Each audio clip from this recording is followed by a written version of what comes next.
Hi friends, இந்த வீடியோவில் நம்ம வீட்டை சுற்றி என்னென்ன பழமரம் இருக்குது அப்படிங்கிறத தான் பார்க்க போகிறோம். இப்போ நீங்கள் பார்க்குறது பார்த்தீங்கன்னா ஸ்டார் ஃப்ரூட். இதெல்லாம் வந்து ஃபஸ்ட்டெல்லாம் ஒரு கூலிங்காக நம்ம ஊட்டி, கொடைக்கானல் இந்த மாதிரி ஏரியாவில் தான் இந்த மாதிரி பழங்களெல்லாம் பார்த்துட்ருப்போம். ஆனால் இப்போலாம் நார்மலாக எல்லா ஏரியாலேயுமே எல்லா கிளைமேட்டுக்குமே எல்லா செடிகளுமே வருது. இது பார்த்திங்கன்னா நாங்கள் வாங்கி வச்சு 3 வருஷம் ஆகுது. நம்ம வீட்டுக்கு ஒரு மரம் இருந்தாலே இது போதுமானது. தேவையான அளவு எல்லா பழமும் காய்க்குது. இது பார்த்திங்கன்னா இந்த ஸ்டார் ஃப்ரூட்டில் விட்டமின் சி இருக்குதுன்னு சொல்கிறாங்க. பழமும் நல்லாயிருக்கும், குழந்தைங்களுக்கு எல்லாத்துக்குமே பிடிக்கிற மாதிரி சூப்பராகவே இருக்கும். சீசன்லாம் கிடையாது, எல்லா சீசனுக்குமே இது காய்ச்சிட்டே தான் இருக்குது. இது பார்த்திங்கன்னா காய் இருக்குது, பிஞ்சு இருக்குது, பூ இருக்குது. இந்த மாதிரி ஒரு மரத்தில் இதுக்கு சீசனுங்கிறது கிடையாது, எல்லாமே நார்மலாக எல்லா சீசனுக்கும் இருந்துகிட்டே தான் இருக்கும். இது பாருங்கள், மரம் ஃபுல்லாக காய் தான்.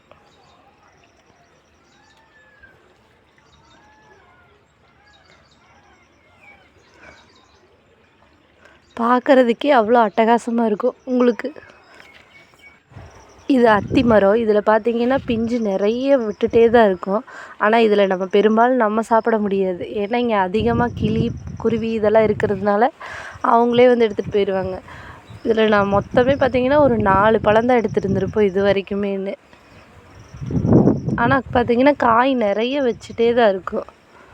நம்ம காலையில் பார்த்திங்கன்னா பழம் இருக்கும், சரி நம்ம அப்புறம் எடுத்துக்கலான்னு சொல்லிட்டு நம்ம போயிட்டோம்னா அவ்வளோதான், குருவி எல்லாத்தையும் சாப்பிட்டு போயிடும். அதனால் இந்த மரம் குருவி, கிளி அவங்களுக்கான மரம் தான் இது. இது தனியாக அதுக்காகவே விட்டாச்சு.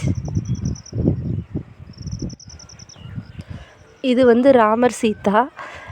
இந்த ராமர் சீதா நிறைய ஹெல்த் பெனிஃபிட்ஸ்லாம் இருக்குதுன்னு சொல்கிறாங்க.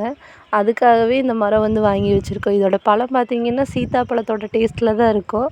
பெருசாக ஒன்றும் பெரிய டிஃப்ரென்ஸ் எல்லாம் இருக்காது. ஆனால் நல்ல பழம் ஒரு பெரிய பழமாகவே வரும். கலரும் பார்த்திங்கன்னா நல்ல ஒரு பிங்க்காகவும், பழம் நல்லா பழுக்கிறப்போ ஒரு பிங்க் கலராக வரும். பார்க்குறதுக்கே ரொம்ப அழகாக இருக்கும். இது சீசன் தான். அந்த சம்மர் சீசன் வரப்போ தான் இது காயே வருது.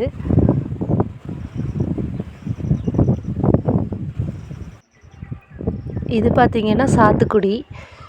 இது அப்படித்தான். இது நாங்கள் வச்சு 2-3 வருஷம் ஆகுது. ஒரு தடவை தான் இதுலேருந்து நாங்கள் காய் எடுத்திருக்கோம். காய் நல்லா பார்த்திங்கன்னா நல்லா பெருசாகவும் வருது, நல்லா ஜூஸியாகவும் இருக்குது. இப்போ பார்த்திங்கன்னா நல்லா தழைஞ்சிட்ருக்கு. இது நல்லா தழைஞ்சி முடித்ததுக்கப்புறம் பூ எடுத்து காய் வைக்கும். நல்லா பாருங்கள், நல்லா சூப்பராக அப்படியே ஒரு கிளிப்பச்சை கலரில் அப்படியே தழைஞ்சி வந்திருக்கு. இதில் இப்போதைக்கு இந்த ஒரே ஒரு காய் மட்டும் இருக்குது.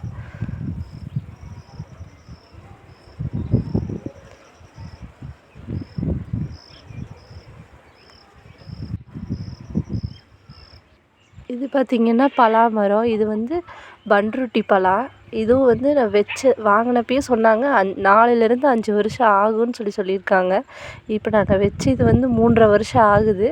இன்னும் 1.5 வருஷம் ஆகும் காய் வர்றதுக்கு. இது ஒரு வெரைட்டி. இது பன்ருட்டி பலா. இது முந்திரி. இப்போ பார்த்திங்கன்னா இந்த முந்திரி மரத்தில் பூ வச்சுருக்கு. இந்த முந்திரி மரத்தில் இந்த பழம் ரொம்பவே சூப்பராக இருக்கும் சாப்பிட்றதுக்கு. நான் ஒரே ஒரு தடவை சாப்பிட்ருக்கேன். அதுக்காகவே தேடி கண்டுபிடிச்சி இந்த மரத்தை வாங்கி வச்சுருக்கேன். பாருங்கள், இப்போ தான் எல்லாமே பூ எடுத்துகிட்ருக்குது. இனி இதுக்கப்புறம் தான் இதிலேருந்து பிஞ்சு வரும். இது பார்த்திங்கன்னா இந்த பெரிய இலந்த பழம், அந்த ஹைப்ரிட் இருக்குல்ல அது. இதெல்லாம் பார்த்திங்கன்னா நாங்கள் ஃபஸ்ட்டு ஊருக்கு போகிறப்ப அந்த ரயில்வே கேட்டில் ஒரு வலைப்பை மாதிரி போட்டு அதில் இதை விற்பாங்க அந்த பழம். அப்போ சாப்பிட்டது தான். அதுக்கப்புறம் இப்போ நம்ம வீட்டில் வாங்கி வச்சுருக்கோம். இது பார்த்திங்கன்னா பழமாக சாப்பிட்றத விட அந்த பழம் ஆகிறதுக்கு முன்னாடி அந்த திரண்ட காய் இருக்குது பாருங்கள், அது சூப்பராக இருக்கும் சாப்பிட்றதுக்கு. இப்போ தான் அப்படியேன்னு. ஆனால் இதுவும் அதே மாதிரி தான், காய் ஃபுல்லாக எப்பயுமே அந்த பூ இருந்துக்கிட்டே தான் இருக்குது.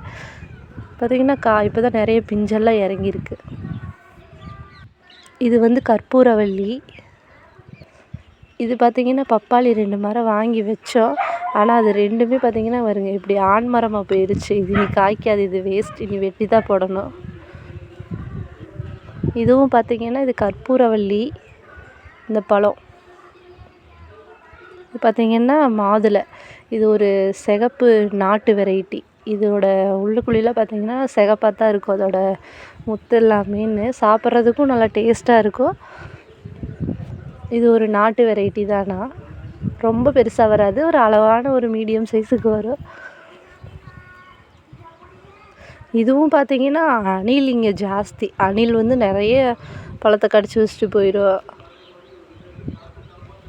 நமக்கு கிடைக்கிறத எடுத்துக்க வேண்டியது தான். இதெல்லாம் பார்த்திங்கன்னா நல்லாவே திரண்டிருக்கு.